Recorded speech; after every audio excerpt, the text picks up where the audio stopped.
Assalamualaikum warahmatullahi wabarakatuh. Yang saya sayangi dan saya banggakan anak-anakku, siswa-siswi SMK Saraswati Salatiga. Puji syukur alhamdulillahirabbil alamin, pada kesempatan kali ini kita dapat berjumpa kembali dalam pembelajaran daring mata pelajaran pendidikan agama Islam dan budi pekerti.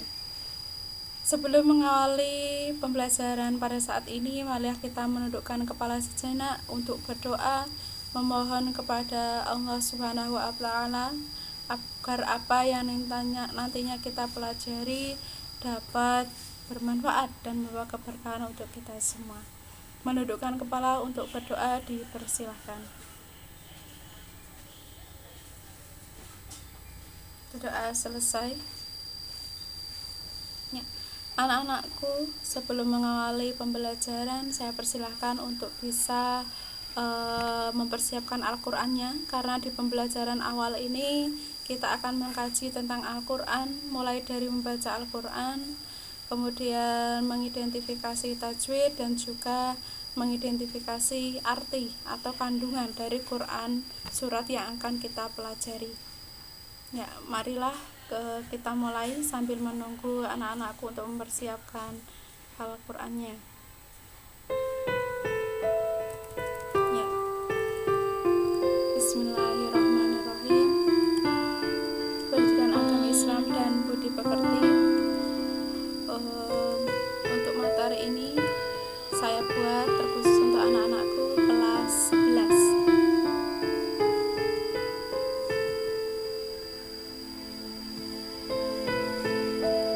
Seperti biasa, sebelum masuk ke materi inti, saya akan sampaikan dulu untuk kompetensi dasarnya.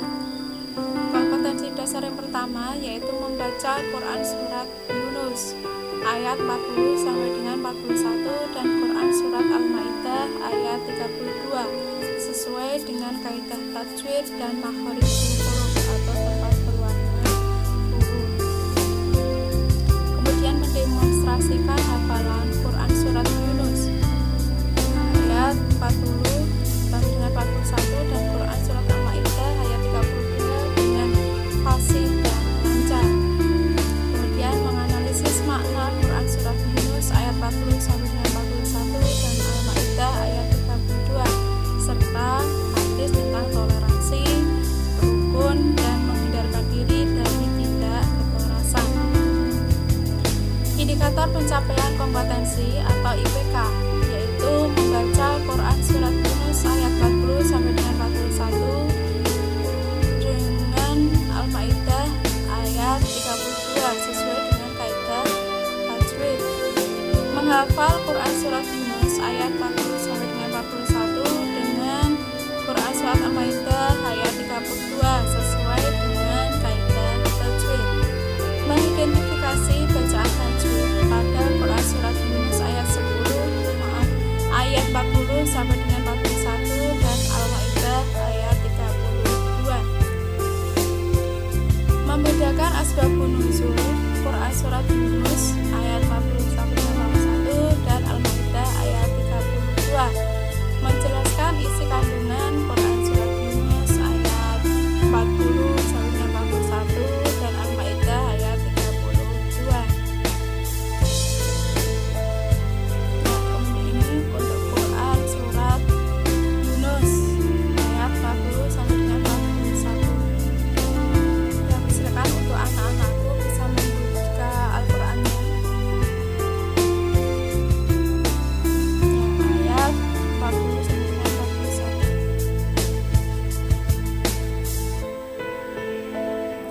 Marilah kita baca bersama-sama.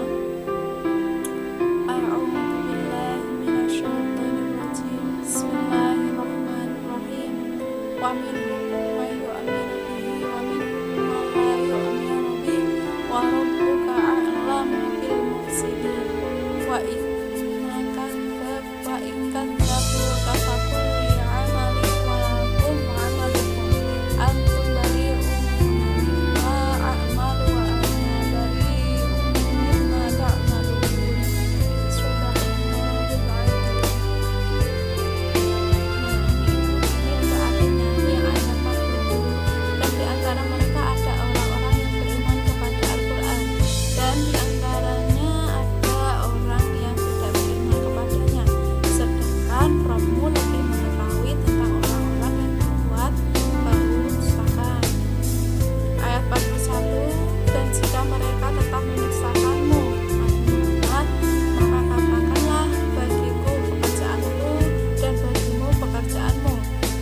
tidak bertanggung jawab terhadap yang aku kerjakan, dan aku pun tidak bertanggung jawab terhadap apa yang kamu kerjakan. Lanjut ke identifikasi tajwid Quran surat Yunus ayat 40 sampai dengan 41. Yang pertama ada idhar halqi. Yang mana idhar halqi ini? Apabila ada nun sukun bertemu dengan salah satu huruf idhar halqi, yaitu alif, ha, kha, ain, ghain, dan ha. Nah, ini ha, maka dibaca idhar halqi. Cara membacanya yaitu jelas. Yang kedua ada idgham bi gunnah. Apabila ada nun sukun atau tanwin bertemu dengan ya, nun, mim, wawu. Nah, di sini ada nun sukun bertemu dengan ya, maka dibaca idgham bi gunnah, yaitu dengan dengung may yu'minu. Kemudian ada idgham bila gunnah. Mana? Ini. Apabila ada nun sukun bertemu dengan lam dan ro, dan di sini ketemu dengan lam, maka dinamakan idgham bila gunnah. Malayu binu, membacanya langsung menuju ke lam tanpa mendengung. Kemudian ada idhar syafawi. Yang dinamakan idhar syafawi itu apabila ada mem sukun, ini mem sukun bertemu dengan selain mem dan ba. Nah, ini bertemu dengan ain, maka dinamakan idhar syafawi, yaitu dibaca jelas walakum amalukum. Kemudian ada ikhfa hakiki. Apabila ada nun sukun bertemu dengan huruf 15, yang mana salah satunya ini ta, ini bertemu dengan ta, maka dibaca ikhfa hakiki. Cara membacanya samar. Nah, lanjut ke Quran surat Al-Maidah ayat 32. Nah, untuk anak-anakku silahkan dibuka untuk Al-Maidahnya ayat 32. Marilah kita bersama-sama. A'udzu billahi minasyaitonir rajim. Bismillahirrahmanirrahim. Min azri dzalika katabna 'ala bani Israila annahu man qatala nafsan bighairi nafasin aw fasadin fil ardi faka'annama qatalan nasa jami'a wa man ahyaha faka'annama ahyan nasa jami'a wa laqad ja'atuhum rusuluna bil bayyinati summa inna katsiran minhum ba'da dzalika fil ardi lamusrifun. Shadaqallahul azim. Untuk artinya, oleh karena itu kami tetapkan suatu hukum bagi Bani Israel, bahwa barang siapa membunuh seseorang bukan karena orang itu membunuh orang lain, atau bukan karena berbuat kerusakan di bumi, maka seakan-akan dia telah membunuh semua manusia. Barang siapa memelihara kehidupan seorang manusia, maka seakan-akan dia telah memelihara kehidupan semua manusia. Sesungguhnya Rasul kami telah datang kepada mereka dengan membawa keterangan-keterangan yang jelas, tetapi kemudian banyak di antara mereka setelah itu melampaui batas di bumi. Kita lanjut untuk mengidentifikasi tajwid Quran surat Al-Maidah ayat 32. Yang pertama ada qalqalah sughra. Di sini ada huruf qalqalah, yaitu salah satunya ba, yang mana huruf qalqalah ada 5 ya, diingat-ingat. Ba, jim, dal, to, qaf. Nah, apabila ada kelima huruf itu sukun, baik di akhir kalimat maupun di tengah kata, ini bisa baca qalqalah. Apabila mati di tengah kata, ini qalqalah sughra, mata mantul kecil. Sementara apabila mematul di akhir kalimat, ini qalqalah kubra. Membacanya memantul kata be. Nah, yang berikutnya ada iqlab. nafsam bighair, apabila ada non sukun atau tanwin, entah fathah tanwin, kasroh tanwin maupun dhammah tanwin bertemu dengan satu huruf saja, yaitu diingat-ingat ba. Nah ini maaf untuk sa-nya ini sebenarnya fathah tanwin. Nafsam bighair, nah ini mengganti ba dengan mim. Nafsam bighair, nah ini iklab. Kemudian ada al-qamariyah, apabila ada al bertemu dengan alif, ini dinamakan al-qamariyah, maka alnya terbaca fil arq. Kemudian ada al-syamsiyah, nah ini kebalikannya. Kalau al-syamsiyah ini alnya tidak terbaca apabila ada al bertemu dengan nun. Sebenarnya hurufnya al-qamariyah dan al-syamsiyah ada 14. Silahkan dihafalkan dengan melihat internet bisa, atau dengan mempelajari di buku tajwid. Kotalan nafs.